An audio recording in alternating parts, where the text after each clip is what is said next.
Title দেখা ডরায়েন না, এই টাইটেল দেওয়া ছাড়া উপায় ছিল না। আমরা ভাবতেছি দেশের কি হবে, সবাই ভাবতেছেন না কি আসতেছে সামনে, ইলেকশন হবে কিনা, আওয়ামী লীগ আবার ফিরে আসবে কিনা, হাসিনা ফিরে আসবে কিনা, আপা ফিরবে কিনা। কিন্তু এর চাইতে জরুরি প্রশ্ন হইতেছে, আমি আপনি বেঁচে থাকবো তো, আমাদের সন্তানেরা বেঁচে থাকবে তো? হাসিনা তো আমাদের সন্তানদের পাখির মতো গুলি করে মারছে, কিন্তু আজকের সরকারও মারতেছে আমাদের আর আমাদের সন্তানদের। তবে ধীরে আসেন একটু বিস্তারিত বুঝে দেখি। আলাপ শুরুর আগে একটু গৌরচন্দ্রিকা করে নিই। আমি বাংলাদেশের মানুষের অনেক বাস্তব সংকট মোকাবেলার জন্য বেশ কিছু সমাধানের পথ বাতলাই দিছিলাম। চাইলে প্রফেসর ইউনূসের সরকার অনেকগুলোই বাস্তবায়ন করতে পারত, করে নাই। আজকে আমি এমন একটা ইস্যু নিয়ে কথা বলবো যার ভুক্তভোগী আমরা সবাই, আমি আপনি সবাই। আর এই সমস্যা আমাদের স্বাস্থ্য, আমাদের জীবনী শক্তি, আমাদের জাতির প্রোডাক্টিভিটি, উৎপাদনশীলতা একেবারে নিঃশেষ করে দিচ্ছে। আমরা যেন একবারে দাঁড়াইতে না পারি সেই ব্যবস্থা করতেছে। কি এটা? এটা হইতেছে বিষাক্ত খাদ্য। শুধু মানুষের খাদ্য না, পশু প্রাণীর খাদ্যও বিষাক্ত। আর সেইগুলো শেষ পর্যন্ত আমাদের শরীরে ঢুকতেছে। বাংলাদেশে যে পরিমাণে খাবারে ভেজাল, সেটা সম্ভবত পৃথিবীর শীর্ষে। কোন খাবারে ভেজাল নাই? দুধ বলেন, শাকসবজি বলেন, ফল, মশলা, আচার, আইসক্রিম, মাছ, কোনটা না? প্রত্যেক দিন আমরা নিজেরা বিষ খাই, সন্তানদের মুখে বিষ তুলে দিই। রেস্টুরেন্টে যে রান্না হয় সেটাও পচা। বাংলাদেশ সম্ভবত একমাত্র দেশ যে দেশে 5 স্টার হোটেলে খাইলেও পেট খারাপ হয়। ব্যানে ভ্যানে করছি না। একবার শেরাটন হোটেলে খাইছিলাম 2006 সালে। আমার নিজের টাকায় না, আমারও তো টাকা নাই শেরাটন হোটেলে খাওয়ার মতো। অফিসের বস ফ্রান্স থেকে আসছিল, ও খিলাইছিল। ওরে বাপ, রাত থেকে বমি আর পাতলা পায়খানা একেবারে ডাইরেক্ট হয়ে গেছিল। হাসপাতালে ভর্তি হইতে হয়েছিল, তার সাথে জ্বর। যাই হোক, কারো কোনো ভ্রুক্ষেপ আছে? এই যে খাবার দাবারের যে অবস্থা, আমরা যে বিষ খাইতেছি, কারো কোনো ভ্রুক্ষেপ নাই। নিরাপদ খাদ্য, এটা পাওয়া যায় মানুষের মৌলিক মানবাধিকার, এটাও মনে হয় জানে না কেউ। অথচ বাংলাদেশের খাদ্যকে পরিপূর্ণভাবে নিরাপদ করে তোলা সম্ভব 2 থেকে 3 বছরের মধ্যে। আমি গ্যারান্টি দিব এটাই হবে। এখন কেমনে হবে আসেন সেটা বুঝে দেখি। আচ্ছা, আপনাদেরকে জানা আছে যে আমাদের কোন কোন সরকারি প্রতিষ্ঠান আর কতজন লোক এই যে নিরাপদ খাদ্য নিশ্চিত করার জন্য কাজ করে? আমরা পয়সা দিয়ে পালি সরকারি কর্মচারী। জানা নাই? আসেন সেটা দেখি। বাংলাদেশে নিরাপদ খাদ্য নিশ্চিত করার কাজে একাধিক প্রতিষ্ঠান যুক্ত আছে। এগুলো খণ্ডিতভাবে কাজ করে, আপনি কল্পনা করতে পারবেন না যে কত লোক কাজ করে। তাও আপনি যেই তিমিরে ছিলেন সেই তিমিরেই থাকতেছেন। আসেন এক এক কইরা দেখি। বাংলাদেশ নিরাপদ খাদ্য কর্তৃপক্ষ, BFSA, এদের কাজ হইতেছে স্বাস্থ্যসম্মত খাদ্য নিশ্চিত করার জন্য বাংলাদেশে প্রতিষ্ঠিত মূল এবং সবচেয়ে গুরুত্বপূর্ণ সংস্থা হচ্ছে এটা। এরা খাদ্য উৎপাদন দেখে, প্রক্রিয়াকরণ দেখে, আমদানি দেখে, বিপণনের প্রত্যেকটা স্তরে খাদ্যের মান পর্যবেক্ষণ এবং নিয়ন্ত্রণ করে। এটা বিভিন্ন সংস্থার কার্যক্রম সমন্বয়কারী বা আমব্রেলা বডি হিসেবে কাজ করে। অনুমোদিত লোকবল 365 জন। 2 নাম্বার, জাতীয় ভোক্তা অধিকার সংরক্ষণ অধিদপ্তর, DNCRP। আপনারা দেখেন যে মাঝে মাঝে ম্যাজিস্ট্রেট যায় দোকানে দোকানে, এটা হচ্ছে এই ভোক্তা অধিকার সংরক্ষণ অধিদপ্তর থেকে। এরা সরাসরি খাদ্যে ভেজাল বা অনিরাপদ উৎপাদনের ব্যবহার রোধে কাজ করে। এই সংস্থায় বাজার অভিযান পরিচালনা করে এবং অস্বাস্থ্যকর এবং ভেজাল খাদ্য বিক্রির বিরুদ্ধে আইনানুগ ব্যবস্থা গ্রহণ করে। ভোক্তারা যদি অভিযোগ করে তার ভিত্তিতেও তারা তদন্ত করে, জরিমানা করে। এদের লোকবল অনুমোদিত 664 জন। 3 number, Bangladesh standards and testing institution, BSTI। Seal দেখেন না BSTI এর? এটা হইতেছে সেটা। বিভিন্ন খাদ্য পণ্যের মান নির্ধারণ করে এবং সেই মান অনুযায়ী পণ্য উৎপাদন হচ্ছে কিনা সেটা নিশ্চিত করে। তারা পণ্যের অনুকূলে BSTI এর একটা সিল দেয়, যা পণ্যটা নিরাপদ কিনা এইটার নিশ্চয়তা দেয়। খাদ্যে ভেজাল রোধ এবং সঠিক পরিমাণ নিশ্চিত করতে BSTI নিয়মিত ভ্রাম্যমাণ আদালত পরিচালনা করে। বর্তমানে এদের 664টা পদ আছে, আরো 1600 পদ এই সরকারি নিয়োগ দেবে, এটা পরিকল্পনা গ্রহণ করা হয়েছে। 4 নাম্বার, জনস্বাস্থ্য ইনস্টিটিউট, IPH। এইটা স্বাস্থ্য অধিদপ্তরের অধীনে থাকা জনস্বাস্থ্য রক্ষার জন্য একটা গুরুত্বপূর্ণ প্রতিষ্ঠান। এর অধীনেই আছে national food safety laboratory, NFSL। এই যে এটা খাদ্যের রাসায়নিক এবং মাইক্রোবায়োলজিক্যাল পরীক্ষা, অণুজীব পরীক্ষা, এটার মাধ্যমে গুণগত মান এবং নিরাপত্তা যাচাই করে। এইটা দেশের অন্যতম প্রধান খাদ্য পরীক্ষাগার। এইটার লোকবল আমি ঠিক খুঁজে পাই নাই, কিন্তু অনুমান করি এটা 100-র মতো হবে আর কি। 5 নাম্বার, বাংলাদেশ বিজ্ঞান এবং শিল্প গবেষণা পরিষদ, BCSIR, সায়েন্স ল্যাবরেটরি। যেটা এই প্রতিষ্ঠান মূলত একটা গবেষণা সংস্থা, কিন্তু এর অধীনে থাকা খাদ্য বিজ্ঞান প্রযুক্তি ইনস্টিটিউট আছে একটা, IFST। এরা নিরাপদ খাদ্য নিয়ে গুরুত্বপূর্ণ গবেষণা করে এবং তারা খাদ্যের পুষ্টিগুণ, টক্সিন মানে বিষ আছে কিনা খাদ্যের মধ্যে, ভেজাল শনাক্তকরণের নতুন পদ্ধতি উদ্ভাবন করে, যা নিরাপদ খাদ্য নিশ্চিতকরণে পরোক্ষভাবে সহায়তা করে। IFSTর ওয়েবসাইটে এই ইনস্টিটিউটে 50 জনেরও বেশি বিজ্ঞানী গবেষক কর্মরত আছে। তো বিজ্ঞানী গবেষক ছাড়াও তো ইনস্টিটিউটে গবেষণা সহায়তার জন্য ল্যাব টেকনিশিয়ান লাগে, প্রশাসনিক সহকারী লাগে, কর্মচারী লাগে। তো সব মিলে বিবেচনা করলে ধরেন এদেরও 100-র মতো লোকবল হবে। এই প্রতিষ্ঠানগুলো ছাড়াও স্বাস্থ্য অধিদপ্তরের স্যানিটারি ইন্সপেক্টর এবং সিটি কর্পোরেশন এবং পৌরসভার স্বাস্থ্য বিভাগ মাঠ পর্যায়ে রেস্তোরাঁ যারা খাবার বিক্রি করে এই সমস্ত প্রতিষ্ঠান পরিদর্শন করে নিরাপদ খাদ্য নিশ্চিত করে। স্বাস্থ্য অধিদপ্তরের অনুমোদিত কাঠামো অনুযায়ী প্রত্যেকটা উপজেলায় এক বা একাধিক স্যানিটারি ইন্সপেক্টর আছে এবং সহকারী স্যানিটারি ইন্সপেক্টর আছে। সেই হিসাবে সারা দেশে 495টা উপজেলায় এই সংখ্যা প্রায় 1000 থেকে 1200 জন। সিটি কর্পোরেশন এবং পৌরসভাগুলোর স্থানীয় সরকার মন্ত্রণালয়ের অধীনে পরিচালিত হয় এবং তাদের নিজস্ব স্বাস্থ্য বিভাগ এবং জনবল কাঠামো আছে।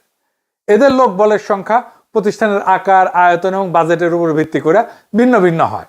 তো ধরেন সিটি কর্পোরেশন, বড় সিটি কর্পোরেশনগুলোতে যেমন ধরেন ঢাকা, চট্টগ্রাম, এদের স্বাস্থ্য বিভাগ বেশ বড় এবং সুসংগঠিত। প্রত্যেকটা সিটি কর্পোরেশনে একজন প্রধান স্বাস্থ্য কর্মকর্তা থাকে। এর অধীনে প্রত্যেকটা আঞ্চলিক বা জোনাল অফিসে স্বাস্থ্য কর্মকর্তা এবং তার অধীনে স্যানিটারি ইন্সপেক্টর বা খাদ্য পরিদর্শক কাজ করে। এদের আনুমানিক সংখ্যা ধরেন যেগুলো সিটি কর্পোরেশনের কয়েকশো। সারা দেশের 12টা সিটি কর্পোরেশন মিলায় এই সংখ্যাটা হবে 500 থেকে 700, তার একটু বেশিও হইতে পারে। পৌরসভা, বাংলাদেশের 329টা পৌরসভা আছে। এদের স্বাস্থ্য বিভাগের আকার তুলনামূলকভাবে ছোট। এটার আবার শ্রেণী আছে, যেমন ক শ্রেণী আছে, খ শ্রেণী আছে। তো ক শ্রেণী মানে এগুলো বড় পৌরসভা। এখানে স্যানিটারি ইন্সপেক্টরের পদ থাকলেও ছোট পৌরসভাগুলোতে একজন স্বাস্থ্য সহকারী বা স্যানিটেশন টেকনিশিয়ান আছে, এই দায়িত্ব পালন করে, একই দায়িত্ব পালন করে। আনুমানিক সংখ্যা, এই সংখ্যাটা আমি কোথাও খুঁজে পাইনি, আনুমানিক সংখ্যা প্রত্যেক পৌরসভায় যদি গড়ে 2 থেকে 3 জন করে ধরি, তাহলে সারা দেশে পৌরসভাগুলোতে এই সংখ্যা 600 থেকে 900-র মতো হবে আর কি। বিভিন্ন সরকারি সংস্থাগুলোর অনুমোদিত এবং আনুমানিক লোকবল যোগ করলে প্রায় 4500-এর মতো হয়। এবার বলেন 4500 লোক আপনার নিরাপদ খাদ্য নিশ্চিত করতে কাজ করতেছে, পারতেছে কি? পারতেছে না। কিছু পারতেছে? কিচ্ছু পারতেছে না। আচ্ছা, আমরা আশেপাশের কিছু পরিসংখ্যান দেখি, মানে ধরেন আশেপাশের দেশ, ধরেন ইন্ডিয়ারটাই দেখি। আসেন ইন্ডিয়ারটা একটু দেখি, আমরা মিলাই দেখবো বাংলাদেশের সাথে। ইন্ডিয়ায় ঠিক একই কাজ কতজন করে জানেন? 27500 জন। বাংলাদেশে জনসংখ্যা তো প্রায় 17 কোটি। তো মোট লোকবল হচ্ছে 4500-এর মতো। প্রায় প্রত্যেক 39,000 জনের জন্য একজন পরিদর্শক। ইন্ডিয়ার জনসংখ্যা 140 কোটি, লোকবল আছে প্রায় 25,000 ধরলাম আর কি, 25 থেকে 30,000 ধরলাম, 27,500 গড়ে। তো তাইলে প্রত্যেক 51,000 জন মানুষের জন্য একজন পরিদর্শক। তাইলে আমাদের লোকবল ইন্ডিয়ার চাইতে বেশি। তাইলে ইন্ডিয়ার চাইতে কি খাদ্য আমাদের দেশে বেশি নিরাপদ? আসেন সেটা দেখি। ইন্ডিয়া একটা গবেষণা হয়েছিল এবং পাওয়া গেছে যে 42% খাবারে ভেজাল পাওয়া গেছে। তার মানে 58% খাবার ভালো। আমাদের দেশে ভেজাল কত? 76% খাবারে ভেজাল, মানে 24% খাবার ভালো। তাহলে আমাদের এই 4500 লোক বল কি বাল ফেলাইতেছে? কিচ্ছু না। অন্তত ইন্ডিয়া স্ট্যান্ডার্ড তো মেনটেন করবে। কি ভয়াবহ অবস্থা বিরাজ করতেছে দেখেন। তাহলে এখান থেকে উত্তরণের পথ কি? আচ্ছা, এবার আলাপে যাওয়ার আগে আরেকটা তথ্য দেখে নি। আমেরিকাতে কতজন কাজ করে নিরাপদ খাদ্য নিয়ে কাজ করতে? 5,500। যুক্তরাষ্ট্রে জনসংখ্যার হিসাবে প্রত্যেক 61,000 জনে একজন খাদ্য পরিদর্শক কাজ করে, একজন খাদ্যকর্মী। মানে আমরা আমেরিকার চাইতে বেশি লোক নিয়ে আমরা কিছুই করতে পারতেছি, কিছুই করে না। এরা হয় জানে না অথবা কাজ করে না, বসে থাকে খালি বেতন গুনে। তাইলে এগুলোর পাবলিকের ট্যাক্সের টাকায় পাইলে লাভ আছে? নাই। সরকারের কি কোনো মাথা ব্যথা আছে? নাই। যেভাবে চলতেছে, কেউ প্রশ্ন করে না। এটা নিয়ে যে কাজ করতে হবে সেটাও কেউ বলে না। তাইলে এখন আমাদের কি করতে হবে? এই যে জটিল অবস্থা, এই জটিল অবস্থা সামলানোর মতো প্রতিষ্ঠান আমাদের নাই। একটা প্রতিষ্ঠান আছে যেটা মোটামুটি ভালো কাজ করে, সেটা হইতেছে ড্রাগ অ্যাডমিনিস্ট্রেশন। ড্রাগ অ্যাডমিনিস্ট্রেশনকেই আমাদের মূল ইনস্টিটিউট করে সবগুলো খুচরা খাচরি যেগুলো বিভিন্ন জায়গায় ছড়াই ছিটা আছে সবগুলোকে ড্রাগ অ্যাডমিনিস্ট্রেশনের আন্ডারে আনতে হবে এবং আমাদের নাম দিতে হবে আমেরিকার মতো ফুড অ্যান্ড ড্রাগ অ্যাডমিনিস্ট্রেশন। খাদ্য এবং ওষুধের অ্যাডমিনিস্ট্রেশন, এদের এক্সপার্টাইজ আছে, দক্ষ লোক, এরা জানে কিভাবে ওষুধের মান নিয়ন্ত্রণ করতে হয় এবং এরাই পারবে খাদ্যেরও মান নিয়ন্ত্রণ করতে। তো যুক্তরাষ্ট্রে FDA কি করে আসেন একটু বুঝে দেখি। 1 নাম্বার, খাদ্য নিরাপত্তা এটা নিশ্চিত করে, ওষুধ নিয়ন্ত্রণ করে, চিকিৎসা যন্ত্রপাতি মেডিকেল ডিভাইস এটা নিয়ন্ত্রণ করে, ভ্যাকসিন এবং বায়োলজিক্স আরেক ধরনের ওষুধ সেটা নিয়ন্ত্রণ করে, তামাক নিয়ন্ত্রণ করে এবং কসমেটিক্স এবং সাপ্লিমেন্টস নিয়ন্ত্রণ করে। সাপ্লিমেন্টস মানে যে ভিটামিন টিটামিন এই সমস্ত, প্রোবায়োটিক ইত্যাদি ইত্যাদি। বাংলাদেশে FDA ধাঁচের একটি শক্তিশালী দপ্তর করতে হইলে জনবল ধাপে ধাপে বাড়ানো বাস্তবসম্মত। প্রথম ধাপে আমাদের যা লোক আছে সবগুলোকে একসাথে নিয়ে এসে এটার আন্ডারে রাখতে হবে এবং ফুড অ্যান্ড ড্রাগ অ্যাডমিনিস্ট্রেশন এটা স্বাস্থ্য মন্ত্রণালয় থেকে বাইর করে নিয়ে এসে এটাকে একটা স্ট্যাটিউটরি বডি করতে হবে।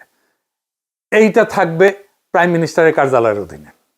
এইখানে আমার হিসাবে মোটামুটি 10,000 লোক বল যদি আমরা দিতে পারি, 10 থেকে 11,000, তাইলে এটা খুবই ভালো কাজ করবে, একদম আমেরিকান স্ট্যান্ডার্ডে কাজ করতে পারবে। তাইলে যে সমস্ত খণ্ডভাবে খাদ্য এবং ওষুধ নিয়ন্ত্রণে বিভিন্ন সংস্থা আছে সেটাকে একটা ছাতার নিচে আনতে হবে। প্রথম ধাপে ডিরেক্টর ড্রাগ অ্যাডমিনিস্ট্রেশন DGDA এবং BFSA যেটা নিরাপদ খাদ্য কর্তৃপক্ষ, এই দুটোকে একীভূত করতে হবে, কারণ এই দুই প্রতিষ্ঠানই যথাক্রমে ওষুধ এবং খাদ্যের মূল নিয়ন্ত্রক।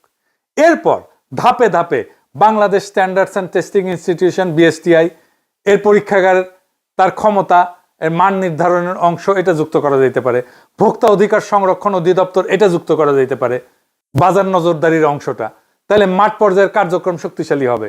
তামাক নিয়ন্ত্রণ সেল এটা স্বাস্থ্য মন্ত্রণালয়ও আছে এবং শিল্প ও বাণিজ্য মন্ত্রণালয়ও আছে।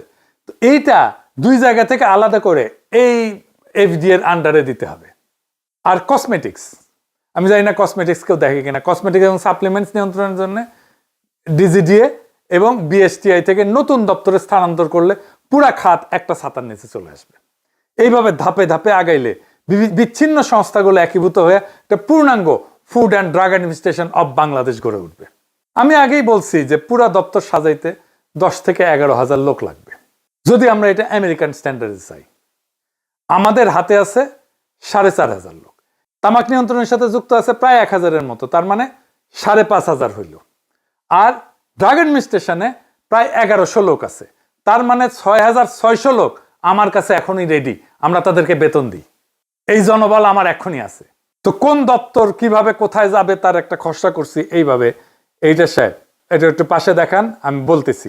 প্রথমে আসবে ওষুধ প্রশাসন অধিদপ্তর DGDA, এইখান থেকে ওষুধ নিয়ন্ত্রণ হবে, মেডিকেল ডিভাইস ভ্যাকসিনের নিবন্ধন হবে, মান নিয়ন্ত্রণ হবে, কসমেটিক্স এবং সাপ্লিমেন্ট সংক্রান্ত সব দায়িত্ব সরাসরি ফুড অ্যান্ড ড্রাগ অ্যাডমিনিস্ট্রেশন বাংলাদেশে চলে আসবে। এরপরে যুক্ত হবে বাংলাদেশ নিরাপদ খাদ্য কর্তৃপক্ষ BFSA, খাদ্য নিরাপত্তা আইন, নীতি, ফিল্ড পর্যায়ের সমস্ত তদারকির ক্ষমতা ফুড অ্যান্ড ড্রাগ অ্যাডমিনিস্ট্রেশন বাংলাদেশের খাদ্য নিরাপত্তা বিভাগে স্থানান্তরিত হবে।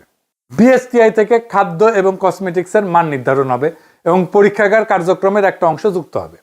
স্থানীয় সরকার প্রতিষ্ঠান যেমন সিটি কর্পোরেশন, পৌরসভা, যাদের ভ্রাম্যমাণ আদালত এবং স্যানিটারি ভেটেরিনারি ইন্সপেকশন ক্ষমতা আছে, তারা সমন্বিত হয়ে ফুড অ্যান্ড ড্রাগ অ্যাডমিনিস্ট্রেশনের খাদ্য নিরাপত্তা বিভাগ এবং ভোক্তা অধিকার সেলের সঙ্গে কাজ করবে, তাদেরকেই রিপোর্ট করবে। স্বাস্থ্য অধিদপ্তর এবং রোগ নিয়ন্ত্রণ যেটা IEDCR, এইখান থেকে ভ্যাকসিন এবং বায়োলজিক্সের মান নিয়ন্ত্রণ এবং গবেষণা অংশ যুক্ত করতে হবে। ভোক্তা অধিকার সংরক্ষণ অধিদপ্তর মানে DNCRP, এটার বাজার নজরদারির একটা অংশ যুক্ত হবে যাতে খাদ্য এবং ওষুধ সংক্রান্ত প্রতারণা প্রতিরোধে food and drug administration Bangladesh কার্যকরভাবে ভূমিকা রাখতে পারে। সবশেষে স্বাস্থ্য মন্ত্রণালয়ের তামাক নিয়ন্ত্রণ সেল এবং শিল্প ও বাণিজ্য মন্ত্রণালয়ের তামাক উৎপাদন এবং বিপণন অনুমতির ক্ষমতা একত্রিত হয়ে ফুড অ্যান্ড ড্রাগ অ্যাডমিনিস্ট্রেশন বাংলাদেশের তামাক নিয়ন্ত্রণ বিভাগ গঠন করবে। এইভাবে ডিজিডিএ থেকে ওষুধ, বিএফএসএ থেকে খাদ্য, বিএসটিআই থেকে মান নিয়ন্ত্রণ, স্থানীয় সরকার থেকে ফিল্ড ইন্সপেকশন, ডিজিডিএস থেকে এবং আইডিএস থেকে ভ্যাকসিন, ডিএনসিআরপি থেকে বাজার তদারকি এবং টোবাকো সেল থেকে তামাক নিয়ন্ত্রণ সব একত্রিত হয়ে একটা পূর্ণাঙ্গ food and drug administration of Bangladesh গড়ে উঠবে। বিষমুক্ত খাদ্য মানে শুধু স্বাস্থ্য না, এটা আমাদের অধিকার, এটা আমাদের ভবিষ্যৎ। আমরা চাই দুধে বিষ না, বিশুদ্ধতা। আমরা চাই শাকে রাসায়নিক না, প্রাণের গন্ধ। আমরা চাই রেস্টুরেন্টে ভোজ, হাসপাতালের শয্যা না। আজ সময় আসছে আমরা বলবো একসাথে, আমরা নিরাপদ খাদ্য চাই, এখনই চাই, আজই চাই। এই দাবিই আমাদের শক্তি, এই দাবিই আমাদের বাঁচার শপথ। যেদিন ভেজাল মুক্ত খাদ্য হবে সবার অধিকার, সেদিনই জন্ম নেবে একটা শক্তিশালী, সুস্থ, অদম্য বাংলাদেশ। ইনকিলাব জিন্দাবাদ।